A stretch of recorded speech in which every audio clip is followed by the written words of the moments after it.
The San Francisco 49ers have a top-rated wide receiver core, and that has led to a problem. It's a good problem to have that any team would love to have, and I'm excited to say that it's the 49ers problem coming into this year's training camp.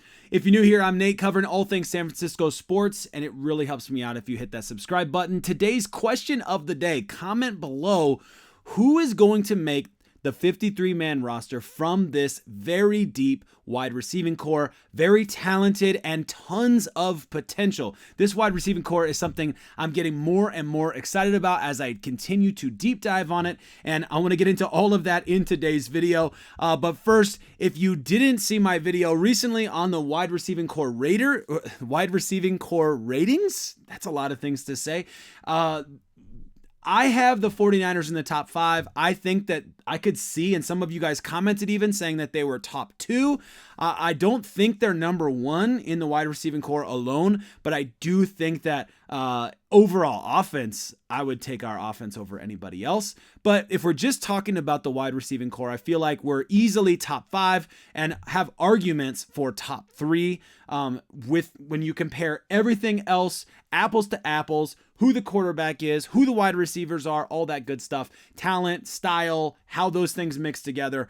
I'm really big on this current San Francisco 49ers wide receiving core, at least who I think is going to make the roster. But that's what I want to talk about in today's video. This really interesting article coming out of minicamp, talking about Ricky Pearsall and some more interesting stuff. I'm going to hop straight down to, because, I don't need to see his moves. If you want to see Ricky Pearsall's dance moves, check out the article. But it's good to know Pearsall is running his routes and looking smooth, since that's one of the reasons that the 49ers drafted him in the first place. The thing that we will want to watch for with Pearsall when training camp starts is how DBs knock him off balance. That is the only major negative that people have thrown out there about Ricky Pearsall, is that, when he does get bumped, he does not tend to fight off those battles against defensive backs super well. So we'll have to see if he's beefed up enough to make up for that this year, or if that's a downstream depth issue or downstream problem that he's going to be working on solving. But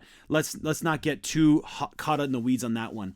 It looks like Pearsall and Jacob Cowing were fielding punts. The 49ers punt returner for the 2024 seems to be up in the air, with Ray McCloud being gone in free agency. We'll talk about him in a little bit, but this is the thing I'm really excited about. This punt returner problem is something I'm really excited about, because I think it could be the answer to who fills out that 53-man roster on the wide receiving point of view. But before we get there, some other points there. The 49ers do have Trent Taylor on the roster. If you don't remember Trent Taylor, he did play for the 49ers in the past, and he was a punt returner. That was one of the roles, and he's carried on that role for the last, 6-7 years in the NFL. When they got to training camp, I'd imagine Ronnie Bell would be competing for the job, considering he did fill in. I think he had 10 kick returns and maybe a couple punt returns. I will look at the stats in a minute, but he also would be making the argument that he was Ray Ray's fill-in, and he's next up on the list, right? So this is a very, very interesting training camp dilemma that we'll be getting a chance to look at this upcoming summer, which I'm looking forward to for sure. And make sure you're subscribed, because we're going to be covering all of that. This means Pearsall has been linked as a possible punt returner since the draft. For him and Cowing, that may be one of the better competitions to watch when training camp gets underway, and obviously the best way to get some playing time with the stacked wide receiver roster. And I'm going to be in full agreement on the stacked wide receiver roster. By the way, we have not talked about Tariq Owens on this channel yet. Obviously, son of Tyrell Owens, T.O. I can't see T.O. and not think about that "we send T.O. over" commercial. You guys remember that commercial? Let me know in the comments if you remember that commercial. There's nothing really to see here.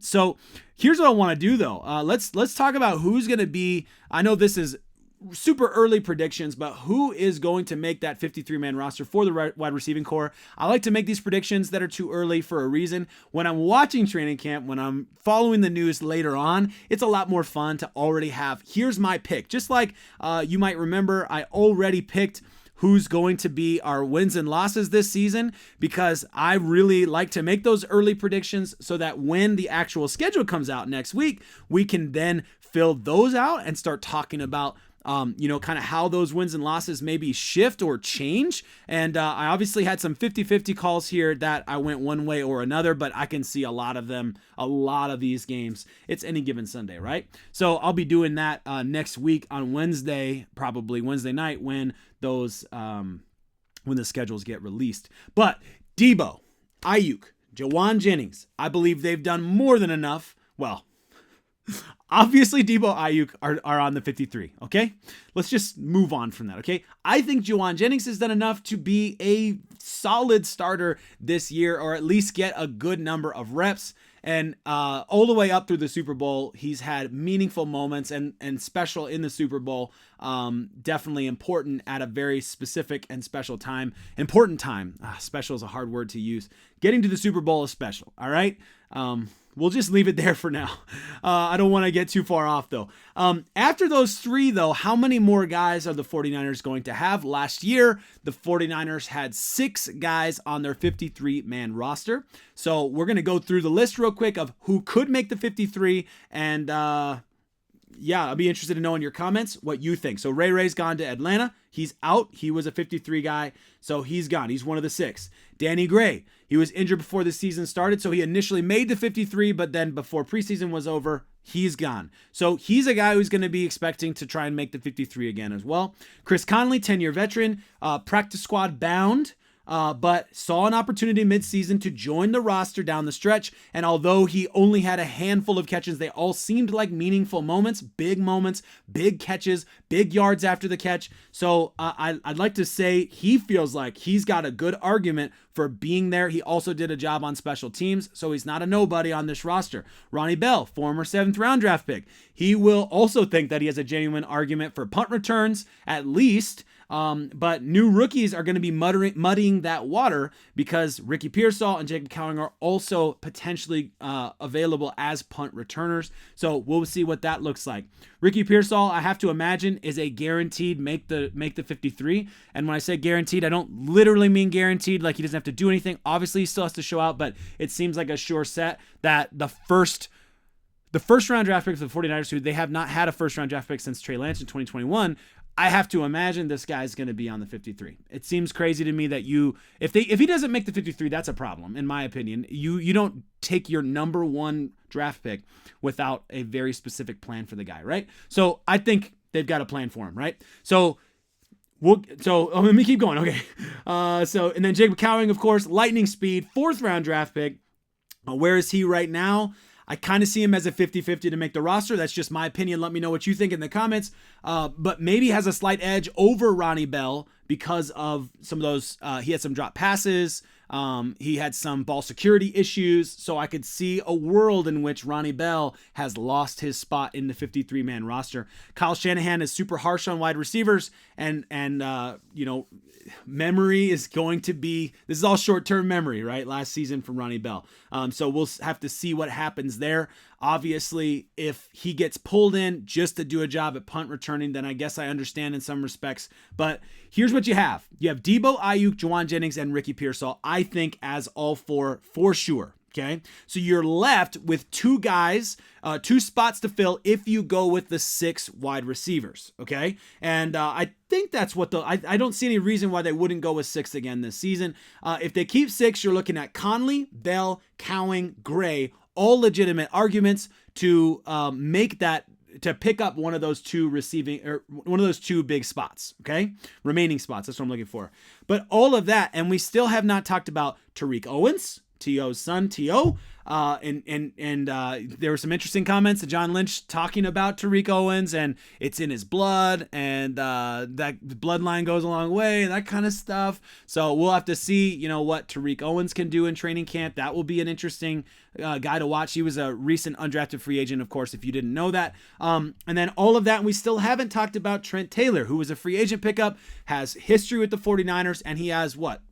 I mean, he did catch a couple tutties early on in his career with the 49ers. I don't think he had any TDs in recent years, but was a punt returner. That is a job he can do. So it will be very interesting, in my opinion, to see what this free agent does. And there's just so many guys to fill out this roster. And that's why I say the 49ers have a great problem. This is a great problem to have. So many talented guys, so many guys who can do a job for a team that already has all of the other weapons. Now, they don't necessarily have their backup tight end yet. We'll find out how, I'm blanking on his name right now. We'll find out who that undrafted free agent tight end, how he handles this opportunity. We'll find out about, backup running backs, that kind of thing, because the 90-man roster is the 90-man roster. But when you look at just the wide receivers alone, there is so much depth there on a team that's already spreading the ball around so much between the fantastic run game with Christian McCaffrey. And then, of course, he's had plenty of his fair share of receiving as well. And then you've got, of course, George Kittle, who 1 in 4 games becomes the guy, and he's the guy like every 4 games or something like that, So it's a really good problem to have for the 49ers, and I'm really excited to cover all of that this season. Make sure that you're subscribed so you don't miss all of it, and let me know in the comments who you think makes the 53. Way too early predictions. Who cares? Let's have some fun with it. Let me know in the comments what you think. As always, I think this is a fantastic time to be alive. So 49ers faithful, what a time to be alive.